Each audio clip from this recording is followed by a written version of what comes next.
ਸ੍ਰੀ ਗੁਰ ਸ਼ਬਦ ਕਮਾਏ ਜਿਨ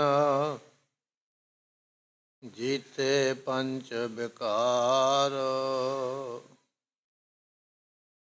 ਤਿਨ ਸੰਤਨ ਕੋ ਬੰਦਨਾ ਸਿਰ ਚਰਨਨ ਪਰ ਧਾਰ। ਏਕ ਓੰਕਾਰ ਸਤਿਗੁਰੂ ਤੇ ਪ੍ਰਸਾਦ ਸਚ ਹੋਏ। ਵਾਹਿਗੁਰੂ ਜੀ ਕੀ ਫਤਿਹ ਹੈ। ਵਿਘਨ ਵਿਨਾਸ਼ਨ ਸੋ। ਸ੍ਰੀ ਵਾਹਿਗੁਰੂ ਜੀ ਕੀ ਫਤਿਹ ਹੈ। ਵਿਘਨ ਵਿਨਾਸ਼ਨ ਸੋਏ। ਮੰਦਰ ਸੁਬਰਨ ਮੁਕਰਨ ਜਰਾਏ, ਤੈ ਹੋਮ ਸਿੰਘਾਸਨ ਕੋ ਡਸਾਏ। ਸਿਤ ਆਸਤਰਨ ਬੰਧਾਨ ਕੀਨ, ਰੇਸ਼ਮ ਸੋ ਡੋਰ ਗੁੰਫਾਨ ਕੀਨ। ਵਾਹਿਗੁਰੂ ਜੀ ਕਾ ਖਾਲਸਾ, ਵਾਹਿਗੁਰੂ ਜੀ ਕੀ ਫਤਿਹ। ਸਤਿਗੁਰਾਂ ਦੀ ਸਾਜੀ ਨਵਾਜੀ ਗੁਰੂ ਕੀ ਸੰਗਤ। ਆਪ ਸੰਗਤਾਂ ਸਾਹਿਬ ਗੁਰੂ ਗੋਬਿੰਦ ਸਿੰਘ ਮਹਾਰਾਜ ਦੇ ਜੀਵਨ ਨੂੰ, ਕਥਾ ਨੂੰ ਸਰਵਣ ਕਰਨ ਵਾਸਤੇ ਗੁਰੂ ਦਰਬਾਰ ਵਿੱਚ ਪ੍ਰਾਪਤ ਹੋਏ ਹੋ।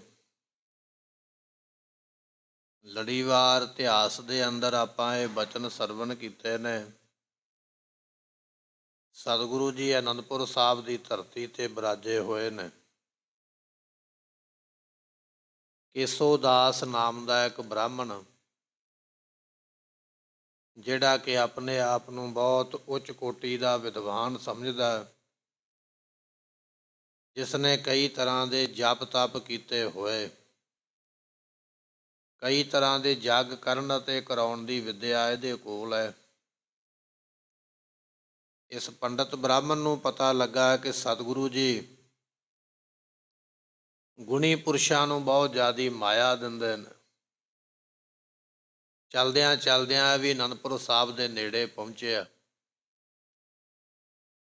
ਇੱਕ ਵਿਅਕਤੀ ਦੇ ਹੱਥ ਇਸਨੇ ਸੁਨੇਹਾ ਭੇਜਿਆ ਕਿ ਮਹਾਰਾਜ ਸਾਹਿਬ ਜੀ, ਮੈਂ ਆਇਆ ਹਾਂ। ਸਤਿਗੁਰਾਂ ਨੇ ਆਪਣੇ ਦੋ ਸਿੱਖ ਭੇਜੇ, ਪਤਾ ਕਰੋ ਇਹ ਆਇਆ ਕਿੱਥੋਂ ਹੈ, ਕਿੱਥੇ ਚੱਲਿਆ, ਕਿਸ ਕੰਮ ਚੱਲਿਆ। ਸਿੱਖਾਂ ਨੇ ਜਾ ਕੇ ਪਤਾ ਕੀਤਾ ਹੈ। ਇਹ ਕੇਸੋ ਦਾਸ ਬ੍ਰਾਹਮਣ ਕਹਿਣ ਲੱਗਾ ਕਿ ਮੈਂ ਕਾਂਸ਼ੀ ਦਾ ਰਹਿਣ ਵਾਲਾ, ਕਾਂਸ਼ੀ ਤੋਂ ਆਇਆ ਹਾਂ। ਜਵਾਲਾ ਜੀ ਦੇ ਦਰਸ਼ਨ ਕਰਨ ਵਾਸਤੇ ਅੱਗੇ ਜਾ ਰਿਹਾ ਹਾਂ। ਮੈਂ ਗੁਰੂ ਗੋਬਿੰਦ ਸਿੰਘ ਮਹਾਰਾਜ ਦੇ ਦਰਸ਼ਨ ਕਰਨੇ ਚਾਹੁੰਦਾ ਹਾਂ। ਸਿੱਖਾਂ ਨੇ ਆ ਕੇ ਮਹਾਰਾਜ ਨੂੰ ਦੱਸਿਆ। ਸਤਿਗੁਰੂ ਜੀ ਦੁਪਹਿਰ ਤੋਂ ਬਾਅਦ ਤਿਆਰ ਹੋਏ ਨੇ, ਨਾਲੇ ਸੰਗਤਾਂ ਨੂੰ ਦਰਸ਼ਨ ਦੇਣਗੇ, ਨਾਲੇ ਇਸ ਬ੍ਰਾਹਮਣ ਦੇ ਨਾਲ ਵਿਚਾਰ ਵਟਾਂਦਰੇ ਕਰਨੇ। ਧਰਮ ਦੇ ਨਾਂ 'ਤੇ ਲੋਕ ਕਿਵੇਂ ਠੱਗਦੇ ਨੇ, ਧਰਮ ਦਾ ਡਰਾਵਾ ਦੇ ਕੇ ਉਹ ਮਹਾਰਾਜ ਕੌਤਕ ਜਿਹੜਾ ਹੈ ਉਜਾਗਰ ਕਰਨਾ ਚਾਹੁੰਦੇ, ਪ੍ਰਗਟ ਕਰਨਾ ਚਾਹੁੰਦੇ। ਸਤਿਗੁਰੂ ਆਪਣੇ ਘਰ ਦੇ ਵਿੱਚੋਂ ਇਸ਼ਨਾਨ ਪਾਨ ਕਰਕੇ ਤਿਆਰ ਹੋਏ ਨੇ। ਇਹ ਪ੍ਰਸੰਗ ਇਤਿਹਾਸ ਆਪਾਂ ਪਿੱਛੇ ਸਰਵਣ ਕਰਿਆ ਹੈ। ਇੱਥੋਂ ਅੱਗੇ ਮਹਾਰਾਜ ਕਿਰਪਾ ਕਰਦੇ ਆਓ, ਬੜੀ ਭਾਵਨਾ ਨਾਲ ਸਰਵਣ ਕਰੀਏ, ਮਿਲ ਕੇ ਆਖੀਏ ਸਤਨਾਮ ਸ੍ਰੀ ਵਾਹਿਗੁਰੂ ਸਾਹਿਬ ਜੀ। ਮੰਦਰ ਸੁਬਰਨ ਮੁਕਰਨ ਜਰਾਏ। ਸਤਿਗੁਰੂ ਪਾਤਸ਼ਾਹ ਮਹਾਰਾਜ ਜੀ ਬੜੇ ਸੋਹਣੇ ਮਹਿਲ ਦੇ ਵਿੱਚ, ਜਿੱਥੇ ਸੀਸੇ ਦੇ ਨਿੱਕੇ ਨਿੱਕੇ ਟੁਕੜੇ ਕਰਕੇ ਤੇ ਬੜੀ ਸੋਹਣੀ ਉਹਨਾਂ ਦੀ ਸਜਾਵਟ ਕੀਤੀ ਹੈ, ਐਸੇ ਸੁੰਦਰ ਮਹਿਲ ਦੇ ਵਿੱਚ ਜਾਂ ਕਮਰੇ ਦੇ ਵਿੱਚ ਮਹਾਰਾਜ ਸਾਹਿਬ ਜੀ ਬਿਰਾਜੇ ਸਨ। ਤੈ ਹੇਮ ਸਿੰਘਾਸਨ ਕੋ ਡਸਾਏ। ਅਤੇ ਉੱਥੇ ਬੜਾ ਸੋਹਣਾ ਸਿੰਘਾਸਨ ਮਹਾਰਾਜ ਸਾਹਿਬ ਜੀਆਂ ਦੇ ਵਾਸਤੇ ਬੈਠਣ ਵਾਸਤੇ, ਬਿਰਾਜਣ ਵਾਸਤੇ ਸੋਨੇ ਦਾ ਤਖਤ ਹੈ। ਜਿਸ ਤਖਤ ਦੇ ਉੱਪਰ ਮਹਾਰਾਜ ਨੇ ਬੈਠਣਾ, ਸੋਹਣਾ ਸੋਨੇ ਦਾ ਤਖਤ ਉਸ ਵੇਲੇ ਸਜਾਇਆ ਹੋਇਆ ਹੈ। ਸਿਤ ਆਸਤਰਨ ਬੰਧਾਨ ਕੀਨ। ਇਸ ਦੇ ਉੱਪਰ ਚਿੱਟੇ ਰੰਗ ਦੇ ਵਸਤਰ ਜਿਹੜੇ ਨੇ, ਚਿੱਟੀਆਂ ਚਾਦਰਾਂ, ਚਿੱਟੇ ਸਫੈਦ ਗਲੀਚੇ ਇਸ ਤਰ੍ਹਾਂ ਦੀ ਸੁੰਦਰਤਾਈ ਜਿਹੜੀ ਹੈ, ਜਿੱਥੇ ਮਹਾਰਾਜ ਨੇ ਬੈਠਣਾ, ਜਿਸ ਦੀਵਾਨ ਦੇ ਵਿੱਚ ਬੜੀਆਂ ਸੋਹਣੀਆਂ ਚਿੱਟੀਆਂ ਚਾਦਰਾਂ, ਬੜਾ ਸੋਹਣਾ ਦੀਵਾਨ ਸਜਿਆ ਹੈ। ਰੇਸ਼ਮ ਸੋ ਡੋਰ ਗੁੰਫਾਨ ਪੀਨ। ਰੇਸ਼ਮ ਦੀਆਂ ਡੋਰਾਂ ਦੇ ਨਾਲ ਰੱਸੀਆਂ ਜਿਹੜੀਆਂ ਪਾਈਆਂ ਨਾ ਖਿੱਚਣ ਵਾਸਤੇ ਚਾਂਦਨੀ ਨੂੰ, ਜਿਸ ਚਾਂਦਨੀ ਦੇ ਥੱਲੇ ਮਹਾਰਾਜ ਨੇ ਬੈਠਣਾ, ਜਿਹੜੇ ਚੰਦੋਏ ਦੇ ਥੱਲੇ ਬੈਠਣਾ ਹੈ, ਉਸ ਚੰਦੋਏ ਨੂੰ ਰੇਸ਼ਮ ਦੀਆਂ ਡੋਰਾਂ ਪਾਈਆਂ ਹੋਈਆਂ, ਰੱਸੀਆਂ ਪਾਈਆਂ ਹੋਈਆਂ, ਤੇ ਬੜਾ ਖਿੱਚ ਕੇ ਉਹ ਜਿਹੜਾ ਚੰਦੋਆ ਹੈ ਬੱਧਾ ਹੋਇਆ ਹੈ। ਤਿਸ ਪਰ ਬਿਰਾਜ ਕਰੁਣਾ ਨਿਧਾਨ। ਇਧਰੋਂ ਕਿਰਪਾ ਦੇ ਖਜ਼ਾਨੇ ਮਹਾਰਾਜ ਸਾਹਿਬ ਜੀ ਚਲਦਿਆਂ ਚਲਦਿਆਂ ਦੀਵਾਨ ਦੇ ਵਿੱਚ ਪਹੁੰਚੇ ਨੇ। ਸੋਹਣਾ ਸਿੰਘਾਸਨ ਮਹਾਰਾਜ ਸਾਹਿਬ ਜੀਆਂ ਦਾ ਉਹਦੇ ਉੱਪਰ ਆ ਕੇ ਬਿਰਾਜਮਾਨ ਹੋਏ ਹਨ। ਸੌਥਰੇ ਸਮੀਪੀ ਨਿਕਟਿਆਨ। ਤੇ ਸਤਿਗੁਰਾਂ ਦੇ ਕੋਲ ਕੋਲ ਰਹਿਣ ਵਾਲੇ, ਨੇੜੇ ਰਹਿਣ ਵਾਲੇ ਸੇਵਾਦਾਰ ਆਪੋ ਆਪਣੀ ਜਗ੍ਹਾ ਤੇ ਖੜ ਗਏ। ਇੱਕ ਪਾਸੇ ਉਹ ਖੜੇ ਨੇ ਜਿਨ੍ਹਾਂ ਨੇ ਅਰਦਾਸਾਂ ਕਰਨੀਆਂ ਨੇ, ਜਿਨ੍ਹਾਂ ਨੇ ਮਹਾਰਾਜ ਨੂੰ ਬੇਨਤੀਆਂ ਦੱਸਣੀਆਂ। ਦੂਜੇ ਪਾਸੇ ਉਹ ਜਿਹੜੇ ਸੇਵਾਦਾਰ ਨੇ, ਮਹਾਰਾਜ ਦਾ ਹੁਕਮ ਉਡੀਕਣ ਵਾਲੇ, ਜੋ ਪਾਤਸ਼ਾਹ ਕਹਿਣਗੇ ਉਸੇ ਵੇਲੇ ਕਰਨਗੇ। ਆਪੋ ਆਪਣੀ ਜਗ੍ਹਾ ਤੇ ਸਿੱਖ ਮਹਾਰਾਜ ਦੇ ਸੂਰਮੇ ਵੀ ਆ ਕੇ ਖੜੇ ਹੋਏ ਹਨ। ਗੁਣਵਾਨ ਚਤੁਰ ਕਵ ਬੁੱਧਵੰਤ। ਸਤਿਗੁਰਾਂ ਦੇ ਦਰਬਾਰ ਦੇ ਵਿੱਚ ਗੁਣੀ ਪੁਰਸ਼, ਗੁਣਵਾਨ, ਜਿਨ੍ਹਾਂ ਕੋਲ ਬਹੁਤਾ ਗੁਣ ਹੈ, ਐਸੇ ਗੁਣੀ ਪੁਰਸ਼ ਮਹਾਰਾਜ ਦੇ ਦਰਬਾਰ ਵਿੱਚ। ਬੜੇ ਬੜੇ ਵੱਡੇ ਕਵੀ ਜਿਹੜੇ ਬੈਠਿਆਂ ਬੈਠਿਆਂ ਹੀ ਕਵਿਤਾ ਬਣਾ ਦਿੰਦੇ, ਬੜੀਆਂ ਸੋਹਣੀਆਂ ਕਵਿਤਾ ਕਹਿਣ ਵਾਲੇ, ਉਹਨਾਂ ਕਵਿਤਾ ਦੇ ਵਿੱਚ ਬੜੀਆਂ ਬੜੀਆਂ ਡੂੰਘੀਆਂ ਗੱਲਾਂ ਦਾ ਜ਼ਿਕਰ ਕਰਨ ਵਾਲੇ ਕਵੀ ਜਿਹੜੇ ਨੇ, ਉਹ ਬੈਠੇ ਹੋਏ ਹਨ। ਜੋ ਲੱਖਾਂ ਹੈ ਭੇਦ ਬੜ ਗਿਆਨਵੰਤ। ਜਿਹੜੇ ਬੜੇ ਵੱਡੇ ਗਿਆਤਾ ਨੇ, ਬੜੇ ਡੂੰਘੇ ਭੇਦ ਆਪਣੀ ਕਵਿਤਾ ਦੇ ਰਾਹੀਂ ਪ੍ਰਗਟ ਕਰਦੇ, ਐਸੇ ਗੁਣੀ ਪੁਰਸ਼ ਵਿਦਵਾਨ ਮਹਾਰਾਜ ਦੇ ਦਰਬਾਰ ਵਿੱਚ ਆਏ ਹਨ। ਤਬ ਦਇਆ ਰਾਮ ਕੋ ਢਿਗ ਬੁਲਾਏ। ਜਦੋਂ ਸਾਰੇ ਸਿੱਖ ਆ ਗਏ ਨਾ ਮਹਾਰਾਜ ਦੇ ਦਰਬਾਰ ਦੇ ਵਿੱਚ, ਕਵੀ ਵੀ ਆ ਗਏ, ਵਿਦਵਾਨ ਵੀ ਆ ਗਏ, ਤੇ ਸਤਿਗੁਰਾਂ ਨੇ ਵੇਖਿਆ ਵੀ ਹੁਣ ਦਰਬਾਰ ਪੂਰਾ ਭਰ ਗਿਆ, ਤੇ ਮਹਾਰਾਜ ਸਾਹਿਬ ਜੀਆਂ ਨੇ ਫਿਰ ਭਾਈ ਦਇਆ ਰਾਮ ਉਹਨੂੰ ਕੋਲ ਬੁਲਾਇਆ। ਦਇਆ ਰਾਮ ਪ੍ਰੋਹਤ ਹੈ ਗੁਰੂ ਘਰ ਦਾ, ਉਹਨੂੰ ਮਹਾਰਾਜ ਨੇ ਕੋਲ ਬੁਲਾਇਆ ਹੈ। ਨਿਜ ਲਿਆਓ ਜਾਓ ਨਹਿ ਬਿਲਮ ਲਾਏ। ਸਤਿਗੁਰਾਂ ਨੇ ਭੇਜਿਆ, ਕਹਿਣ ਲੱਗੇ ਵੀ ਉਹ ਜਿਹੜਾ ਬਾਹਰ ਬਾਗ ਦੇ ਵਿੱਚ ਬ੍ਰਾਹਮਣ ਬੈਠਾ ਨਾ, ਆ ਕੇ ਕੇਸੋ ਦਾਸ ਜੀ ਦਾ ਨਾਮ ਹੈ, ਤੁਸੀਂ ਬੁਲਾ ਕੇ ਲਿਆਓ, ਕਿਉਂਕਿ ਇਹ ਭਾਈ ਦਇਆ ਰਾਮ ਵੀ ਬ੍ਰਾਹਮਣ ਹੈ, ਮਹਾਰਾਜ ਦਾ ਸਿੱਖ ਹੈ। ਇਸੇ ਨੂੰ ਭੇਜਿਆ ਵੀ ਜਾ ਜਾ ਕੇ ਉਹ ਜਿਹੜਾ ਬਾਹਰ ਬ੍ਰਾਹਮਣ ਆ ਕੇ ਬੈਠਾ ਸਾਨੂੰ ਮਿਲਣਾ ਚਾਹੁੰਦਾ, ਉਸ ਨੂੰ ਬੁਲਾ ਕੇ ਸਾਡੇ ਕੋਲ ਲਿਆਉਣਾ ਕਰੋ। ਸੁਨ ਹੁਕਮ ਗਇਓ ਅਸਵਾਰ ਹੋਏ। ਸੁਣ ਕੇ ਨਾ ਭਾਈ ਦਇਆ ਰਾਮ ਸਤਿਗੁਰਾਂ ਦਾ ਹੁਕਮ ਤੇ ਉਸੇ ਵੇਲੇ ਘੋੜੇ ਤੇ ਚੜਿਆ। ਗੁਰਮੁਖੋ ਘੋੜਾ ਹੀ ਉਦੋਂ ਸਾਧਨ ਸੀਗਾ ਸਭ ਤੋਂ ਛੇਤੀ ਕਿਤੇ ਪਹੁੰਚਾਉਣ ਵਾਲਾ, ਲੈ ਕੇ ਜਾਣ ਵਾਲਾ। ਗੁਰੂ ਕਾ ਸਿੱਖ ਮਹਾਰਾਜ ਦਾ ਹੁਕਮ ਸੁਣ ਕੇ ਬੜੀ ਛੇਤੀ ਘੋੜੇ ਦੇ ਉੱਪਰ ਸਵਾਰ ਹੋਇਆ ਹੈ। ਇਸ ਨਿਕਟ ਜਾਏ ਕਹਿ ਬਾਕ ਸੋਏ। ਤੇ ਜਿੱਥੇ ਗੁਰਮੁਖੋ ਬੈਠਾ ਸੀ ਨਾ ਬ੍ਰਾਹਮਣ ਕੇਸੋ ਦਾਸ ਜੀ ਦਾ ਨਾਮ ਹੈ, ਕਾਲੀਦਾਸ ਵੀ ਨਾਮ ਇਹਦਾ ਲਿਖਿਆ ਕਈਆਂ ਨੇ, ਚਲੋ ਨਾਮ ਦੋਵਾਂ ਵਿੱਚੋਂ ਕੋਈ ਵੀ ਹੋਵੇ।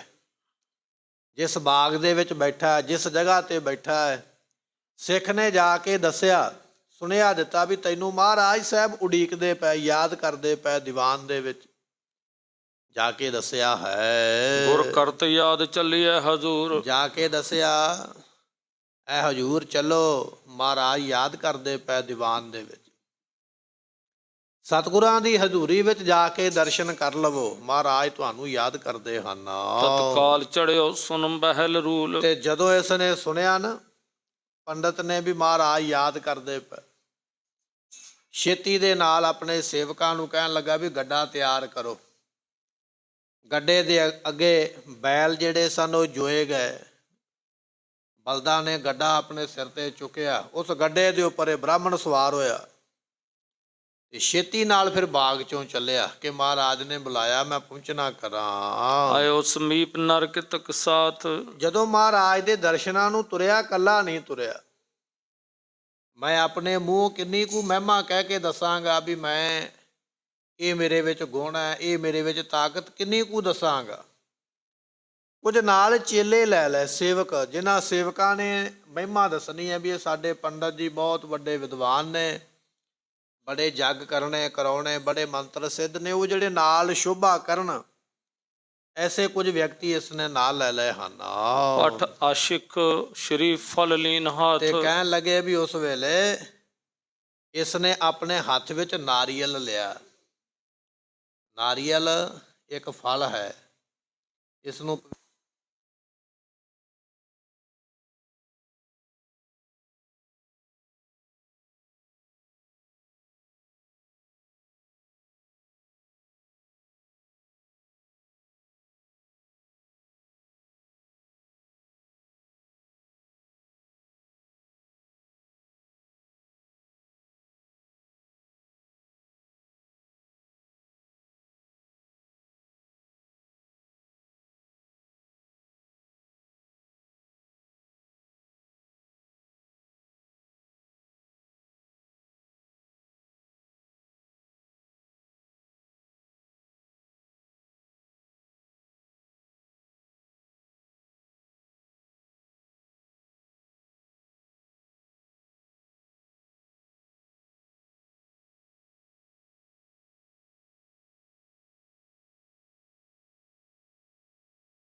ਇਹ ਜਿਹੜਾ ਬ੍ਰਾਹਮਣ ਕੇਸੋ ਦਾਸ ਹੈ, ਮਹਾਰਾਜ ਦੇ ਬਿਲਕੁਲ ਸਾਹਮਣੇ ਕੋਲ ਹੀ ਬੈਠ ਗਿਆ ਹੈ। ਬਰਬੇ ਪਰ ਬੈਠ ਅਵਲੋਕ ਰੂਪ। ਅਤੇ ਇਹ ਜਿਹੜਾ ਬ੍ਰਾਹਮਣ ਹੈ ਨਾ, ਸਤਿਗੁਰਾਂ ਦੇ ਸਾਹਮਣੇ ਬੈਠ ਕੇ ਤੇ ਮਹਾਰਾਜ ਦੇ ਮੁਖ ਵੱਲ ਤੱਕਦਾ ਪਿਆ ਤੇ ਮਨ ਵਿੱਚ ਸੋਚਦਾ ਵੀ ਸ਼ਾਸਤਰਾਂ ਵਿੱਚ ਪੜ੍ਹਿਆ ਸੀ, ਗ੍ਰੰਥਾਂ ਵਿੱਚ ਪੜ੍ਹਿਆ ਸੀ ਵੀ ਅਵਤਾਰ ਬੜੇ ਸੋਹਣੇ ਹੁੰਦੇ ਨੇ, ਪਰ ਅੱਜ ਧੰਨ ਗੁਰੂ ਗੋਬਿੰਦ ਸਿੰਘ ਮਹਾਰਾਜ ਨੂੰ ਵੇਖ ਕੇ ਇਹ ਗੱਲ ਜਾਣ ਲਈ ਹੈ ਵੀ ਵਾਕਿਆ ਹੀ ਸਤਿਗੁਰਾਂ ਵਰਗਾ ਸੋਹਣਾ ਕੋਈ ਨਹੀਂ ਹੋ ਸਕਦਾ।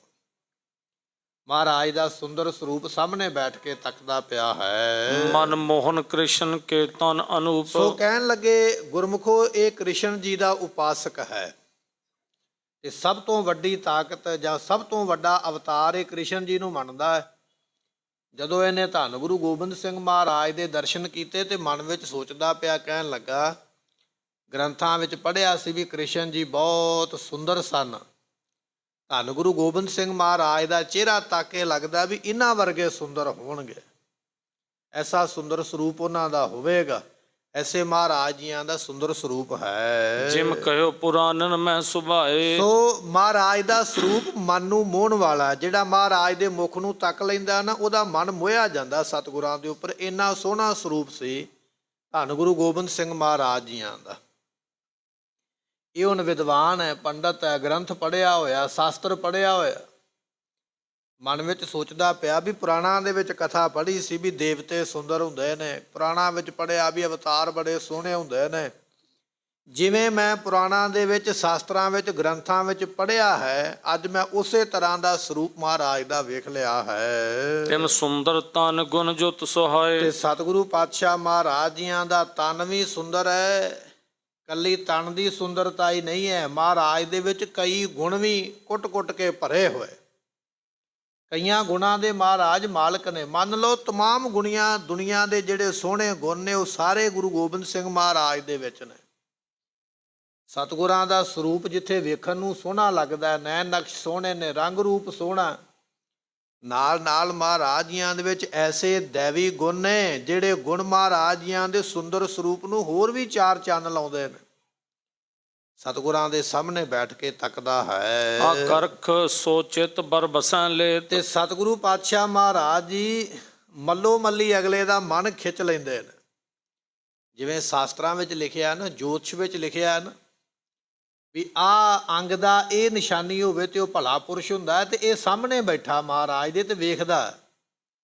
ਜਿਵੇਂ ਸ਼ਾਸਤਰਾਂ ਵਿੱਚ ਲਿਖਿਆ ਵੀ ਉਂਗਲਾਂ ਇਸ ਤਰ੍ਹਾਂ ਦੀਆਂ ਹੋਣ, ਕੱਦ ਇਹੋ ਜਿਹਾ ਹੋਵੇ, ਅੱਖਾਂ ਇਸ ਤਰ੍ਹਾਂ ਦੀਆਂ ਹੋਣ, ਚੇਨ ਚੱਕਰ ਨਿਸ਼ਾਨੀਆਂ ਇਹੋ ਜਿਹੀਆਂ ਹੋਣ, ਤੇ ਉਹ ਅਵਤਾਰ ਹੁੰਦਾ, ਉਹ ਪੂਜਣ ਯੋਗ ਹੁੰਦਾ, ਉਹ ਸਤਿਕਾਰ ਯੋਗ ਹੁੰਦਾ ਹੈ। ਜਿਵੇਂ ਇਹਨੇ ਗ੍ਰੰਥਾਂ ਵਿੱਚ ਪੜ੍ਹਿਆ ਸੀ, ਉਸੇ ਤਰ੍ਹਾਂ ਉਹ ਸਾਰੀਆਂ ਨਿਸ਼ਾਨੀਆਂ ਮਹਾਰਾਜ ਦੇ ਸੁੰਦਰ ਸਰੂਪ ਦੇ ਵਿੱਚੋਂ ਦਿਸਦੀਆਂ ਪਈਆਂ।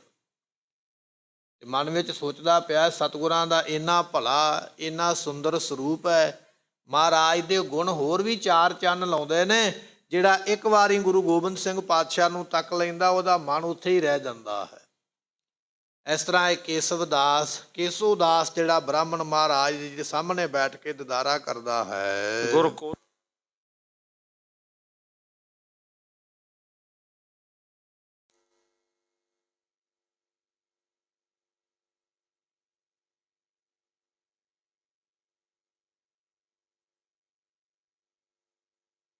ਡੀਲ ਡੌਲ ਵੇਖ ਕੇ ਜਾਣ ਗਿਆ ਇਹ ਬ੍ਰਾਹਮਣ ਵੀ ਮਹਾਰਾਜ ਸਮਰੱਥ ਨੇ, ਜੋ ਇਹ ਚਾਹੁਣ ਇਹ ਕਰ ਸਕਦੇ ਨੇ।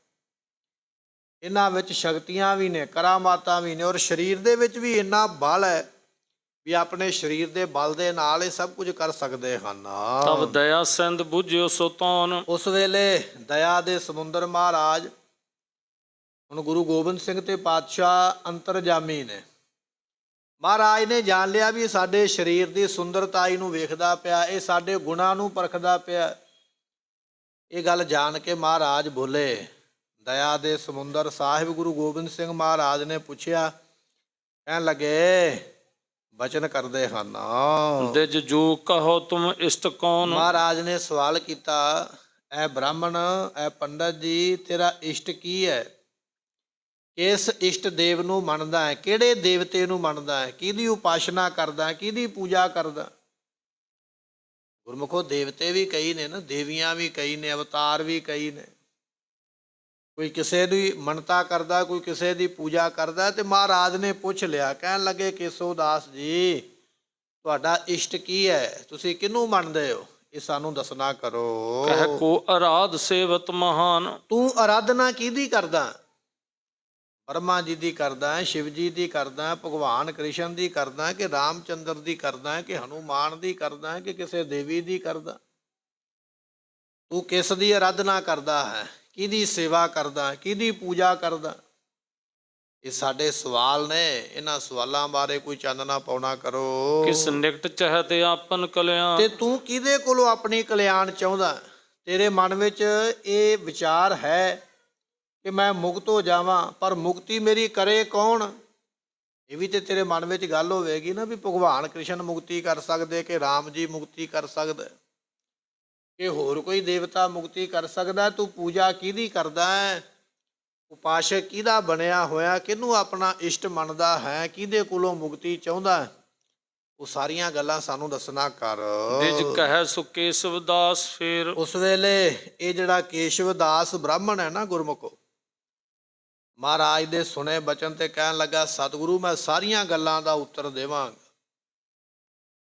ਹੱਥ ਜੋੜ ਕੇ ਮਹਾਰਾਜ ਜੀਆਂ ਦੇ ਸਾਹਮਣੇ ਉਸ ਵੇਲੇ ਕਹਿਣ ਲੱਗਾ ਹੈ, ਹਮ ਇਸ਼ਟ ਚੰਡਕਾ ਸਭ ਵਡੇਰ। ਮਹਾਰਾਜ ਮੈਂ ਚੰਡਕਾ ਦੀ ਪੂਜਾ ਕਰਦਾ, ਜਿਹਨੂੰ ਦੁਨੀਆ ਦੇ ਲੋਕ ਦੁਰਗਾ ਕਹਿੰਦੇ ਨੇ, ਵੀ ਮੈਂ ਉਹਦਾ ਉਪਾਸਕ ਹਾਂ। ਜਿਹੜੀ ਸਭ ਤੋਂ ਵੱਡੀ ਸ਼ਕਤੀ ਹੈ, ਸਭ ਤੋਂ ਵੱਡੀ ਜਿਹੜੀ ਕਰਾਮਾਤ ਹੈ, ਮੈਂ ਉਹਦਾ ਉਪਾਸਕ ਹਾਂ। ਸਵਾਲ ਇਹ ਸੀ ਵੀ ਤੂੰ ਉਪਾਸਨਾ ਕਿਹਦੀ ਕਰਦਾ? ਇਸ਼ਟ ਕਿਹਨੂੰ ਮੰਨਦਾ? ਕਹਿਣ ਲੱਗਾ ਮੈਂ ਦੇਵੀ ਦੁਰਗਾ ਨੂੰ ਆਪਣਾ ਇਸ਼ਟ ਮੰਨਦਾ, ਉਹਦੀ ਪੂਜਾ ਕਰਦਾ ਹਾਂ। ਜਾਂ ਨਿਕਟ ਜਾਤੇ ਦੇਵ ਸਰਵ। ਜਿਸ ਦੇ ਕੋਲੋਂ ਸਾਰੇ ਦੇਵਤੇ ਮੰਗਦੇ ਨੇ, ਦੇਵਤੇ ਉਹਦੇ ਕੋਲੋਂ ਮੰਗਦੇ ਨੇ।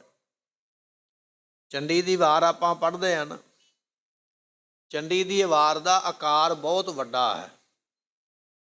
ਇਤਿਹਾਸ ਵਿੱਚ ਬਚਨ ਆਉਂਦਾ ਵੀ ਭਗਵਾਨ ਕ੍ਰਿਸ਼ਨ ਜੀ ਰੋਜ਼ ਚੰਡੀ ਦੀ ਵਾਰ ਦਾ ਅੰਮ੍ਰਿਤ ਵੇਲੇ ਪਾਠ ਕਰਦੇ ਸਨ।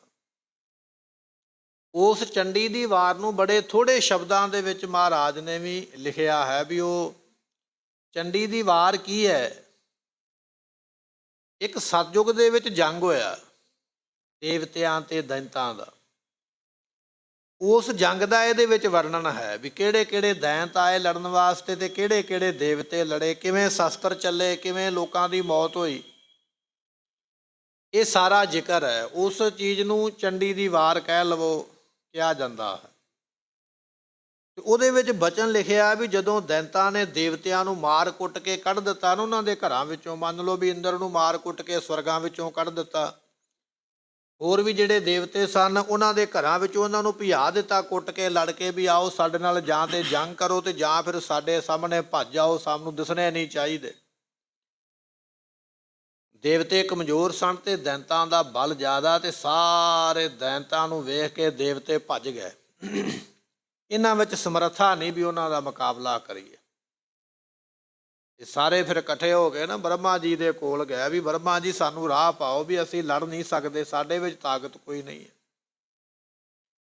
ਸਾਨੂੰ ਕੋਈ ਮਾਰਗ ਸਮਝਾਓ, ਕੋਈ ਰਸਤਾ ਸਮਝਾਓ ਵੀ ਅਸੀਂ ਕੀ ਕਰੀਏ। ਬ੍ਰਹਮਾ ਜੀ ਨੇ ਕਿਹਾ ਫਿਰ ਤੁਸੀਂ ਆਦਿ ਸ਼ਕਤੀ ਦੀ ਸ਼ਰਨ ਵਿੱਚ ਜਾਓ, ਉਹ ਤੁਹਾਡਾ ਫੈਸਲਾ ਕਰ ਸਕਦੀ, ਮਦਦ ਕਰ ਸਕਦੀ ਹੈ। ਤੇ ਬਚਨ ਲਿਖਿਆ ਮਹਾਰਾਜ ਨੇ, ਇੱਕ ਦਿਹਾੜੇ ਨਾਵਣ ਆਈ ਦੁਰਗਸ਼ਾ, ਇੰਦਰ ਬਿਰਥਾ ਸੁਣਾਈ ਆਪਣੇ ਹਾਲ ਦੀ, ਛੀਨ ਲਈ ਠੁਕਰਾਈ ਸਾਤੇ ਦਾਨਵੀ, ਲੋਕੀ ਤਹੀ ਫਰਾਈ ਦੋਹੀ ਆਪਣੀ। ਇਹ ਬਚਨ ਲਿਖੇ ਨੇ ਚੰਡੀ ਦੀ ਵਾਰ ਦੇ ਵਿੱਚ। ਜਿਸ ਵੇਲੇ ਕਿਤੇ ਦੁਰਗਾ ਇਸ਼ਨਾਨ ਕਰਨ ਵਾਸਤੇ ਕਿਸੇ ਝੀਲ ਦੇ ਵਿੱਚ ਜਾਂ ਕਿਸੇ ਝਰਨੇ ਜਾਂ ਕਿਸੇ ਸਥਾਨ ਤੇ ਗਈ, ਤੇ ਉੱਥੇ ਫਿਰ ਦੇਵਤਿਆਂ ਨੇ ਜਾ ਕੇ ਬੇਨਤੀ ਕੀਤੀ, ਇੱਕ ਦਿਹਾੜੇ ਨਾਵਣ ਆਈ ਦੁਰਗਸ਼ਾ, ਦੁਰਗਾ ਨਾਮ ਦੀ ਦੇਵੀ ਕਿਤੇ ਇਸ਼ਨਾਨ ਕਰਨ ਪਹੁੰਚੀ ਹੈ। ਇੰਦਰ ਬਿਰਥਾ ਸੁਣਾਈ ਆਪਣੇ ਹਾਲ ਦੀ। ਇੰਦਰ ਜਿਹੜਾ ਸੀ, ਕੁਝ ਦੇਵਤੇ ਲੈ ਕੇ ਉਹਨੇ ਆਪਣੀ ਪੀੜਾ ਦੁੱਖ ਦੱਸਿਆ ਵੀ ਮੈਨੂੰ ਸਵਰਗਾਂ ਵਿੱਚੋਂ ਕੁੱਟ ਮਾਰ ਕੇ ਕੱਢਿਆ ਗਿਆ, ਮੇਰੇ ਵਿੱਚ ਤਾਕਤ ਨਹੀਂ ਹੈ। ਵੱਡੇ ਵੱਡੇ ਦੈਂਤਾਂ ਨੇ, ਸੁੰਭ ਤੇ ਨਸੁੰਭ ਨੇ, ਇਸੇ ਤਰ੍ਹਾਂ ਰਕਤ ਬੀਜ ਵਰਗਿਆਂ ਨੇ, ਇਸੇ ਤਰ੍ਹਾਂ ਮੈਖਾਸੁਰ ਵਰਗਿਆਂ ਦੈਂਤਾਂ ਨੇ ਮੈਨੂੰ ਕੱਢ ਦਿੱਤਾ, ਮੇਰਾ ਉਹਨਾਂ ਅੱਗੇ ਹੋਰ ਕੋਈ ਨਹੀਂ ਚੱਲਦਾ, ਮੇਰੀ ਮਦਦ ਕਰੋ। ਛੀਨ ਲਈ ਠੁਕਰਾਈ ਸਾਤੇ ਦਾਨਵੀ, ਮੇਰੀ ਠੁਕਰਾਈ, ਮੇਰਾ ਰਾਜ ਭਾਗ ਖੋਇਆ ਗਿਆ, ਮੈਂ ਬੇਘਰ ਹੋ ਗਿਆ। ਉਸ ਵੇਲੇ ਦੁਰਗਾ ਦੇਵੀ ਨੇ ਆਖਿਆ, ਕਹਿਣ ਲੱਗੀ ਫਿਕਰ ਨਾ ਕਰ, ਤੇਰਾ ਰਾਜ ਭਾਗ ਤੈਨੂੰ ਦਵਾ ਦਿਆਂਗੇ, ਜਿਨ੍ਹਾਂ ਨੇ ਤੈਨੂੰ ਦੁੱਖ ਦਿੱਤਾ ਉਹਨਾਂ ਨੂੰ ਨਾਸ ਕਰ ਦਿਆਂਗੇ। ਉਹ ਫਿਰ ਜਿਵੇਂ ਦੇਵੀ ਆ ਕੇ ਦੈਂਤਾਂ ਨਾਲ ਲੜੀ ਹੈ, ਜਿਵੇਂ ਜਿਵੇਂ ਉਹਨੇ ਦੈਂਤਾਂ ਨੂੰ ਮਾਰਿਆ, ਸਾਰਿਆਂ ਦਾ ਸਫਾਇਆ ਕੀਤਾ, ਇੰਦਰ ਵਰਗਿਆਂ ਨੂੰ ਰਾਜ ਦਿੱਤਾ। ਉਹ ਜਿਹੜੀ ਗੱਲਬਾਤ ਹੈ ਉਹ ਲਿਖੀ ਗਈ ਹੈ, ਉਹਨੂੰ ਚੰਡੀ ਦੀ ਵਾਰ ਕਿਹਾ ਜਾਂਦਾ। ਚੰਡੀ ਨਾਮ ਵੀ ਅੱਗ ਦਾ ਹੈ, ਜਵਾਲਾ ਨਾਮ ਵੀ ਅੱਗ ਦਾ, ਚੰਡਕਾ ਨਾਮ ਵੀ ਅੱਗ ਦਾ। ਇਹ ਨਾਮ ਸਾਰੇ ਇੱਕੋ ਹੀ ਨੇ। ਸੋ ਉੱਥੇ ਫਿਰ ਇਹ ਬਚਨ ਆਇਆ ਵੀ ਉਹਨੇ, ਦੇਵੀ ਨੇ ਦੇਵਤਿਆਂ ਨੂੰ ਰਾਜ ਦਿਵਾਇਆ, ਫਿਰ ਅਲੋਪ ਹੋ ਗਈ ਉਸ ਜਗ੍ਹਾ ਤੋਂ। ਇਹ ਪੰਡਤ ਕਹਿ ਰਿਹਾ, ਕਹਿਣ ਲੱਗਾ ਜੀ ਮੈਂ ਦੇਵਤਿਆਂ ਦੀ ਪੂਜਾ ਨਹੀਂ ਕਰਦਾ, ਕਿਉਂਕਿ ਦੇਵਤਿਆਂ ਦਾ ਜਦੋਂ ਰਾਜ ਚਲੇ ਜਾਂਦਾ ਤੇ ਉਹ ਵੀ ਜਾ ਕੇ ਦੁਰਗਾ ਦੇ ਕੋਲੋਂ ਰਾਜ ਮੰਗਦੇ ਨੇ, ਕਿਉਂਕਿ ਦੁਰਗਾ ਦੇਵੀ ਵੱਡੀ ਹੈ।